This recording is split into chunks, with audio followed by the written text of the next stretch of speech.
CPC means a lot to me. Will you come and see how I play Dizzy? If you're in love with retro gaming, come and join the board.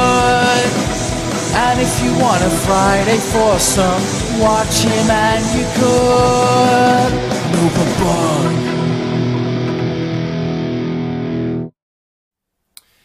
So, apparently, I'm suffering from a disease. And apparently many millions of people are suffering from a disease. It's a very serious disease. And it's got a name. Gaming disorder.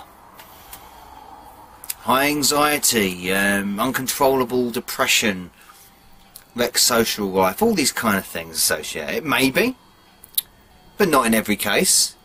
And certainly, it shouldn't be classified as a bloody disease, and I went all classified there. So the World Health Organization have classified gaming addiction, or obsessive gaming I guess, as an official mental illness now, a disease, a gaming disorder, which to me is pretty ridiculous. The thing is, it's just like any other hobby or interest, there can be a degree of obsessiveness about it. And gaming is no different to that. I mean, train spotters, are we going to tell train spotters they've got a mental illness? Have they got some sort of fetish for steam locomotives? Because they, go up and down the length and breadth of the country, sometimes the world, spotting one little train for a few minutes. Is that a disorder? Is that a mental illness? Bus spotters? Airplane spotters? They're just hobbies. Railway enthusiasts, model car enthusiasts, scale electrics. You name it. Anything you want. We can name all of these as fucking gaming disorders if you want, or any kind of disorder. Scale electric disorder. Hornby disorder. I don't know. Dominoes disorder. If someone plays poker a lot, obviously that's gambling, so it's slightly a little bit different. But say they're not gambling, they're just playing cards. Is it playing card disorder? It's so ridiculous. This world just grates on me sometimes. They have to look into everything to say, oh, there must be something wrong with this because of these little area of problems that we're having here. So there must be a serious illness going on. It's so stupid, and it's a waste of money in the long term. Now, private clinics have been around, I think, since 1992. In the UK and now and then sparsely around the world. And that's up to them. They're private clinics. They can do what the hell they want. It's private money. They can do what the hell they want. I don't mind about that. If they want to waste their money, fine. Some people might find benefit from this, fine. But to me, it all comes down to self-discipline. Again, this is another thing that takes personal responsibility away from a person. Oh, if you classify it as an illness, oh, it's not my fault, it's the illness. Now, I'm not making light on serious mental illnesses. I'm not. I really am not, Malcolm. In fact, I'm actually advocating that more should be done for them. And not wasted time, effort and research on crap like this. It's a hobby. It's as simple as that. Just like it is collecting bloody model cars. Or building Lego.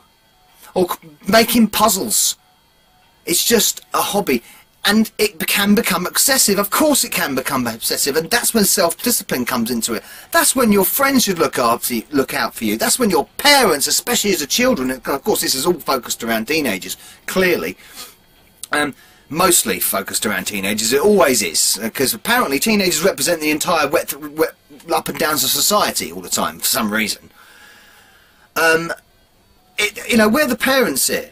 I put discipline on my kids when they're gaming. There was a time limit to what they can game, and as a gamer, I self-discipline myself to say I can't be sitting for 6 hours or so when I should be. I've got the washing up to do, or I've got a video to make. In this case, I've got to go to work in the morning.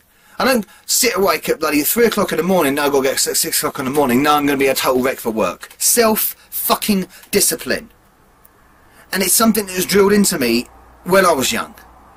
So, the questions again, it's always, you're going to say, oh, you're blaming the parents and everybody. You're fucking right I am.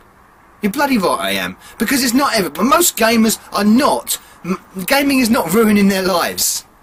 It's not. It really isn't. I know hundreds of gamers, and a few of them do suffer. In fact, a few of them suffer from certain anxiety problems, and gaming helps them. It provides therapy for them. They suffer from depression, and gaming helps them. It gives them a drive, it gives them a focus, it gives them a meaning, it gives them something to concentrate on. You know? Because sometimes the realities of the world, and tell me about it, are shit.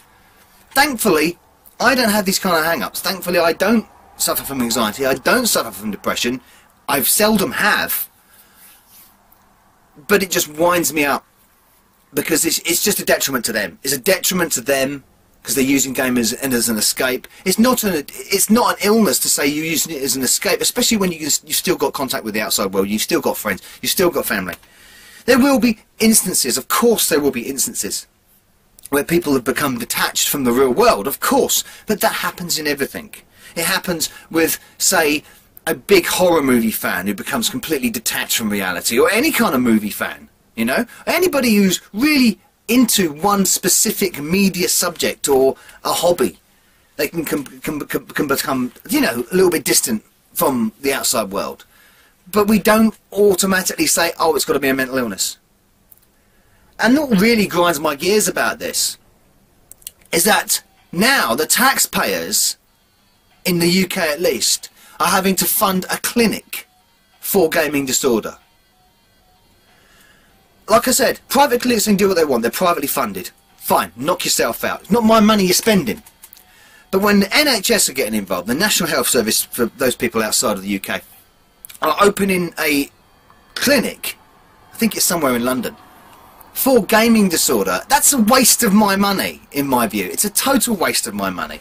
Where I want to see nurses paid more. I want to see more doctors trained and hired. I want to see more bleeding ambulances. I want to see more beds. I want to see queuing times dropped. I want to see more hospitals opened. This is what I want to see. The NHS constantly complains about lack of funding all the time, even though they're getting funded like more than they ever have at the moment. I think, don't quote me on that, there is a bit of a debate about that. Let's not get sidetracked with the politics of it. The point is, it's a waste of bloody money when it could be going somewhere else. It could be directed into something far more important, including actual mental health conditions. You know? Real ones, proven ones, ones that actually do cause suicides. I know you're going to say to me, oh, sometimes gaming can cause suicides. But it's not really the gaming that's at fault there. It's that person, isn't it? It's that person's surrounding. It's, you know, they haven't taken responsibility, personal responsibility. The people they're around, people haven't looked after them. The parents haven't helped out. It's a combination of things. It's not just the bloody games. Ain't Mario going around murdering teenagers? Sorry, I had to get a rant about that. I really did, because I don't want my money. I've been paying into NHS. I don't want it going to wasted things like this when it could be going somewhere else. It is a waste of time. And it's just another excuse to remove responsibility from the people actually responsible. And I'm ill. In that case, I'm ill. My kids are ill because we game as well. Oh, my missus is ill. Yeah, because we all game. Nearly everybody I know who games is really ill. And they should all be committed straight away or go to a therapy clinic, apparently. They'll be queuing up outside these clinics with fucking, you know, armless jackets. It's just, it's gone beyond the pale. Sometimes things go beyond the pale, and this is it. You know, what's next? I'm just wondering what's next. I really am. What's going to be classified as an illness, or what's not your fault? You know, it's like the argument over obesity. You know, it's like, it's not their fault. No, it is their fault. They eat too much. They don't exercise. Personal responsibility. Just so they do this fat shaming thing to say, oh, it's not really their fault. They're good. They're happy the way they are. They're happy they're unhealthy. They're happy they don't look great and all this kind of stuff. No. Personal responsibility. It's just removing the personal responsibility. And I'm not having to go at fake people. Before you bloody start having to go at me, I'm not. I'm just saying it's a personal responsibility that's taken away, and people can't take responsibility for their own actions.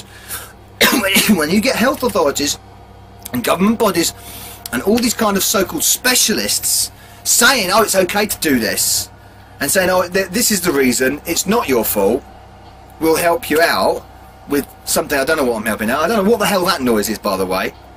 Someone's parked a tractor outside me bloody house, it seems. What the hell is that? So, that's completely detracted from the subject of the video. I'm just saying, gaming disorder. Utterly, utterly ridiculous. I'm going to play a game. Because I'm ill, apparently. No bug out.